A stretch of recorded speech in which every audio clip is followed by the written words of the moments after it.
Does career success lead to happiness, or is it the other way around? What behaviors have philosophy, religion, and modern science proven lead to happiness? Author of One People, One Planet, Micahael Glauser shares the winning recipe for happiness and how it can be applied in the workplace.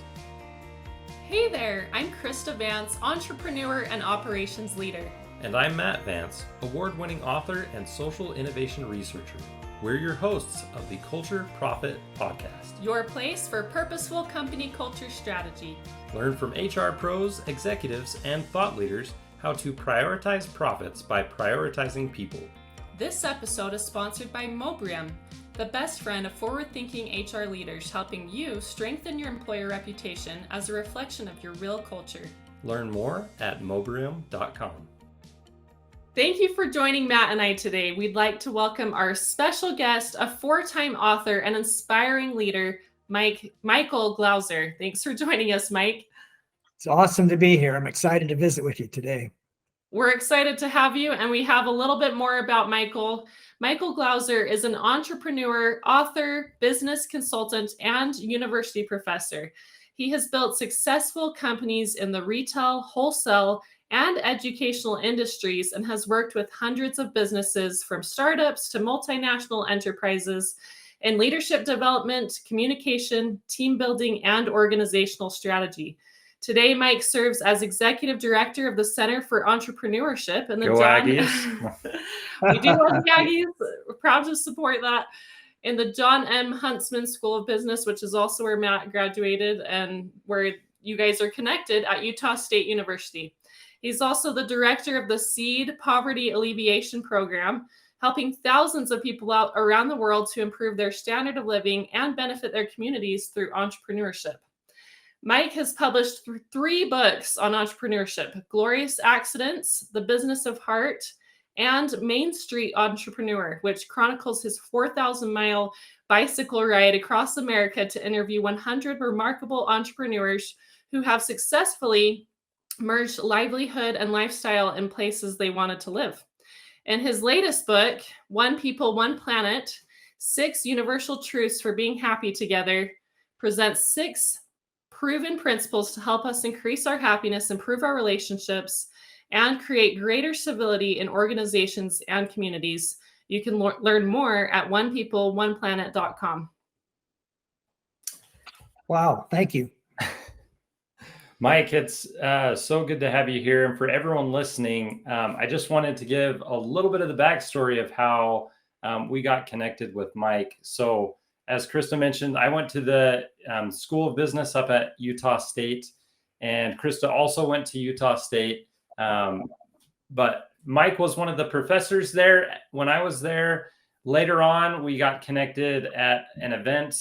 I was representing a company that I worked at, and we got talking, and I told Mike that I was writing a book. I was a couple years into writing the review cycle, and Mike, having been an author himself, he had lots of tips to share and some good advice, and ended up acting as a mentor to me through the duration of the author process of publishing that book. And it was about the same time that I was writing the review cycle that Mike was also working on his own book, the most recent one, One People, One Planet.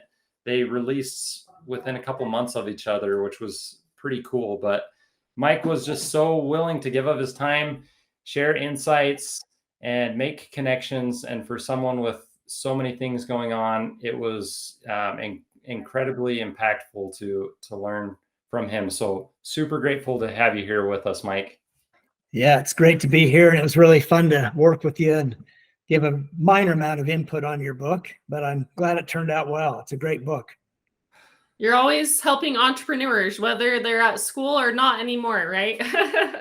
It's kind of my mission these days. Yeah. Well, we wanted to talk a little bit about your cycling experience. We know that that's obviously a big thing for you, having written a book, your 4,000-mile cycling ride across the nation. So tell us a little bit about what's your favorite place that you've ridden, or maybe it's your favorite place that you currently ride. Well, the favorite ride I've ever done was that bicycle ride across America. I've lived in America most of my life, and I felt like I'd never seen it until I got on a bike and went through 104 small towns across the country. And it was just a fabulous experience, one of the best career experiences I've ever had. And the book Main Street Entrepreneur came out of that bicycle ride. But right now, I live in Salt Lake City, and I like to just go east of here up to Wanship. And it's 20 minutes from my home. There's a staging area there, and I can ride from Wanship to Colville to Echo to Lost Creek Reservoir to Hennifer to East Canyon. I can ride for 30 miles to 100 miles and hardly ever see any cars or any stop signs or stoplights. And so my wife and I tend to ride where it's safer these days. And so just getting up there in those mountains east of Salt Lake is where we really love to ride right now. That's awesome that you ride with your wife. Yeah. I spent my whole life trying to keep up with her in every event we do, and we have a lot of fun time riding together. That is amazing. So cool. Yeah, I agree. You got to avoid the traffic, though. It's a lot safer when there are no cars. So definitely agree. Krista and I like to ride as well. And yeah, it's definitely more fun when you don't have to worry about busy traffic. So you've written 4 books, Mike. 3 are about entrepreneurship. Your most recent book is a little bit different. Tell us about what makes it so different. So this book addresses 2 very serious concerns we have in our country right now. They're at the level of people are referring them to epidemics, and they do have a huge impact on our life in organizations. So they're related to building great organizations. But the first one is this epidemic of despair that we're facing. And all the latest statistics from the CDC and the National Institute of Mental Health show that anxiety, depression, suicidal thoughts, and actual suicides have gone up in every single age demographic over the last decade or so. And last year, 22% of Americans were treated for a diagnosable emotional and mental illness. And the age group I teach, college age, it's even higher. It's 33%. Holy cow. And 46% of us say we don't have close friendships. And we're the highest user of drugs for mental and emotional health as a nation against all other developed nations. And so the epidemic of despair is one thing we're very concerned about, and it's impacting organizations. The second we call the epidemic of incivility. And recent surveys show that 90% of all employees in America have seen a pretty serious uncivil act at work. And 50% of those surveyed, these are large, national surveys across multiple industries, 50% say they see uncivil acts regularly. And when you see uncivil acts in organizations, it leads to what we call quiet quitting. Their effort is reduced, performance goes down, and they basically start looking for something else. And kind of shocking is about 25% of those people say they take out their frustration on customers. So if you own a large organization, you got a lot of employees that aren't doing much work and are angry and looking for a new job, and you're getting some serious problems in customer interaction. And so those 2 epidemics, the epidemic of despair and the epidemic of incivility, have a huge impact on how well an organizational functions. They're a big part of the culture. And as you know very clearly, culture impacts the big 4 outcomes of retention, recruiting, retention, performance, and satisfaction. And so that's why this book seemed relevant at the time. And that is, huge. It shouldn't seem as like news in the sense of, holy cow, I wouldn't have even guessed. But hearing some of those numbers and the specific impact that despair and the lack of civility in the workplace is having on businesses, their operations, and it trickles to customers. I know Kronos had a study not long ago where they looked at the customer satisfaction metrics of highly engaged workforces, and they found there was obviously a positive correlation, and it was about 30%. You were getting 30% higher customer satisfaction scores with a more engaged workforce. And so it can trend both ways, right? Of if people are happy and engaged and they like what they do, they feel connected, they have friendships, then there's a lot of positive impacts to gain both on profitability and performance. And But the negative, holy cow, those are things that need to be addressed. Yeah, exactly. We do. We live in such a great country. We really do. But there's obviously a lot of areas that we can improve in if those statistics are coming out, Yeah. So I get to travel all over the world with our SEED poverty alleviation program. And, I work with governments across the globe, and I come back to America, and I'm so happy to be in this country. And, we have a lot of problems. We're not perfect. But the cool thing is, as citizens, we have the opportunity to work on our own problems, and we can do that quickly through forming organizations and associations and creating causes. And so these are two concerns that I'm really interested in helping to resolve in our country and in our organizations right now. Well, I think that's very amenable, and we want to talk a little bit more about a specific part of your book, corporate civility. You mentioned how employees are impacted in the workplace and how culture trickles to all the parts of profitability for a company. So tell us a little bit about corporate civility. What is it, and why is it needed in today's workplace? Okay, corporate civility really has to do with respectful dialogue, the ability to talk to each other respectfully and value each other's opinions. So if we're civil at work, we realize we've all had different experiences. We have different values. We have different perspectives. And all of those can come to bear on solving problems in organizations. And so no one is really left out of the conversation. But we listen, deep listening. We don't try to process and think of what we're going to say when the other person stops talking, but we listen deeply. And then we respond to each other with respect. So it's respectful conversation. It's kind of part of what Joseph Gray calls crucial conversations. And the reason it's important is civility is a part of this overall culture that has such a huge impact on the big outcomes of organizations. And what we found is civility, it cannot be mandated. It can't be monitored. It can't be enforced. It can't be rewarded and punished. But civility comes when we teach and people internalize and practice values and certain behaviors in the organization. And so in our book, One People, One Planet, we focus on some behaviors that help people enjoy being together and working well together. And that improves civility, but most important, it improves culture as a subset of civility at work. It becomes the culture. How you treat each other, that becomes the culture. Yeah, and culture, Matt, from your research, culture has to do with the purpose of the organization, the vision of leadership, the example of leaders, the ability for people to interact positively, and then the ability to have growth opportunities. And, I just read the study by the American Psychological Association, which is fascinating. It shows that 81% of everyone surveyed last year across America, and all the surveys they do, say they want to work for an organization that deals with overall human well-being, emotional, mental health. So we used to just focus on job-related skills in a silo. Like, you come to work, you do this job, you go home. And now people are saying we want to be part of a community at work. We want to be part of a family. And, we experience physical health and physical illnesses sometimes, and we experience mental health and emotional illnesses at some time. And we want an organization to look at the whole individual and help us with human flourishing at work.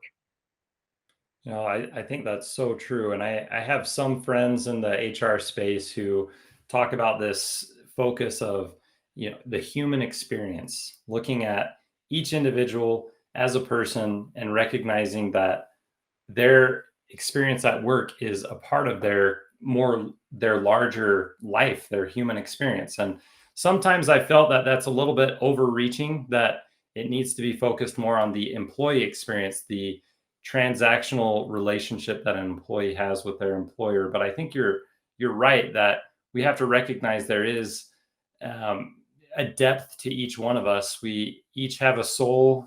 We have innate needs. Some of them are more surface level and transactional, but other needs are much deeper. But one thing I wanted to mention, Mike, is with your book, One People, One Planet, I really appreciated. Crystal will tell you this. I'm not a big reader, but this is a book that I actually read all the way through. Wow. which is ironic since I Impressed. wrote a book. But the way that it's laid out is so logical, looking at, religious components to philosophies that bring happiness, the great philosophers of the world, and the scientific approach to different behaviors. So you've got those three overlaid perspectives, and then you look at those three different layers across 6 core principles that can help people be happier. And I think, honestly, for me, this was a book that impacted my life as far as the way I look at the world. But I think for people in the workplace, especially people leaders, especially those that don't have company values, then that are looking for some foundational values to anchor their company values to, that have depth, that have research, that have backing to it. This is that blueprint where any organization could build from and customize their company values, blended with their brand voice and with research founded in human happiness. So I think it's pretty remarkable how it's been laid out. Yeah, this was a fabulous experience for me to write this book, and I've been working on it for years. And I wanted to cast a broad net and look at everything we know about human happiness and civility in communities. And so I went back almost 5,000 years to the early religious writings of the Hindus, and then Buddhism entered the world, and then Christianity, and then Islam. And if you read those original texts, not all the breakaway groups, but the original texts of the founders, you find that they teach pretty much the same concepts of happiness, relationship building, and civility, almost identical. And then modern science, which we tend to value more in this world, vets those concepts and shows that through hundreds of studies, those concepts have been taught for thousands of years, really help us to be happier as humans, help us to have better and more satisfying relationships, and help us to have more civil communities. So I wanted it to be believable for everyone. And so we included, ancient wisdom with modern day science. But the cool thing is it really revealed for us a process that can be used in organizations. And so the first step is we look at our own limiting self-perceptions at work. And you made a great point, Matt, that just to say we're going to just teach you therapy at work is a little bit broad, but to say we're going to teach you principles that improve your work and your career. And so the first one is looking at limiting self-perceptions that are affecting your career, and where did those come from, and are they real? And typically they're fabricated. They're fed to us from communication from others. Then we say, okay, now we form perceptions of other people in the same way we form perceptions of ourselves, and those are not accurate. We look at superficial cues, like race, ethnicity, religion, political parties, and then we fill in all the missing pieces and construct personalities for others. And that builds walls and limits our interaction and our desire to be friends with those people, which limits our happiness and our success at work. And then if we realize that, hey, I'm a work in progress, you're a work in progress, and you start doing good deeds for each other and sharing resources, time and talents and knowledge, it's a cycle that just leads to better human flourishing at work, better satisfaction at work, better culture at work, and better performance at work. That's honestly remarkable. And honestly, I totally agree. Like the behaviors that people have at work, it connects the relationships that are present there, and those relationships ripple to behaviors and performance. And I was looking for a quote in your book from Jon M. Huntsman. I actually highlighted this one, so I just want to read it. This really stood out to me from the book. All businesses have a bottom line, and ours is not the building of profits. Our bottom line is the utilization of profits to enrich the human soul and to alleviate human suffering. That's a quote from Jon M. Huntsman, who the Utah State School of Business was named after, and you quoted him in your book. But that really stood out to me in the sense of, business can be better than what it has been in past ages.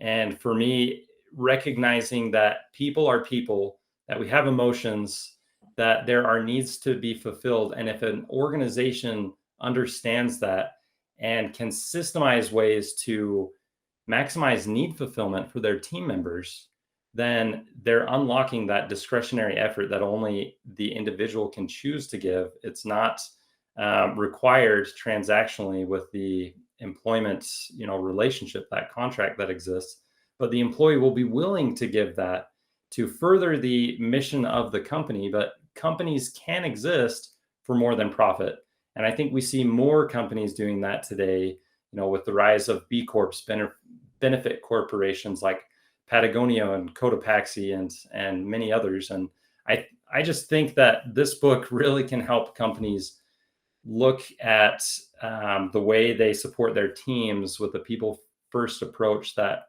is proven and will actually help achieve these results. Yeah, I think at some time in life, we have to all decide if we're going to be givers or takers.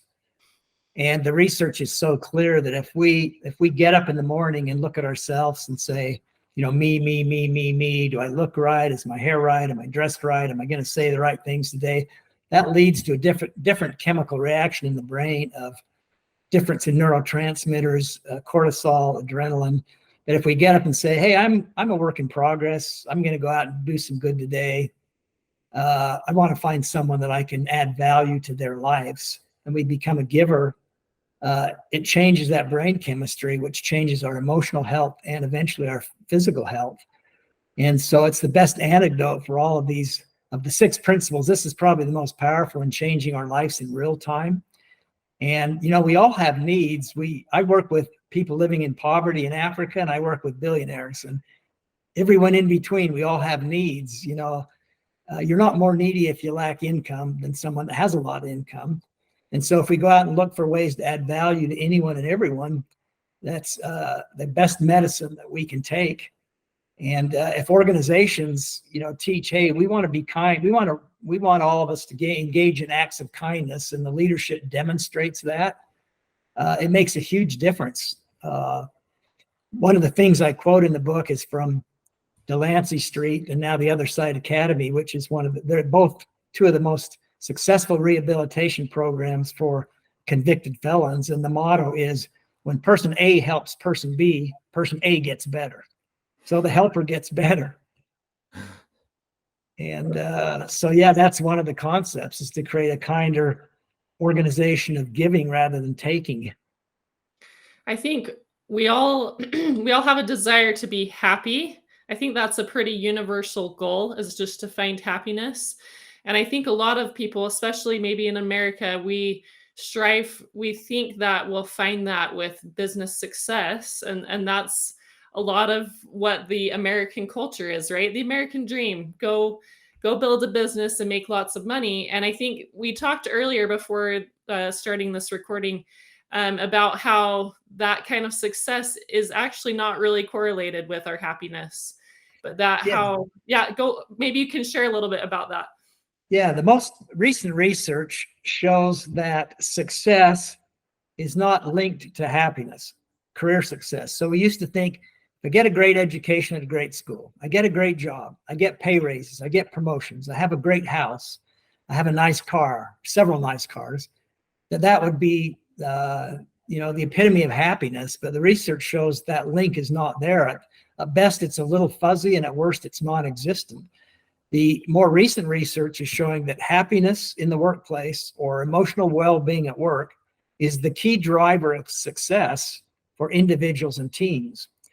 And people that are happy at work, this research is quite clear, they're more likable, they have better relationships, they perform better, they get more promotions, they stay with the organization longer, they don't engage in quiet quitting. And so all the things that we would like to see at work happen when people can be happy in the workplace.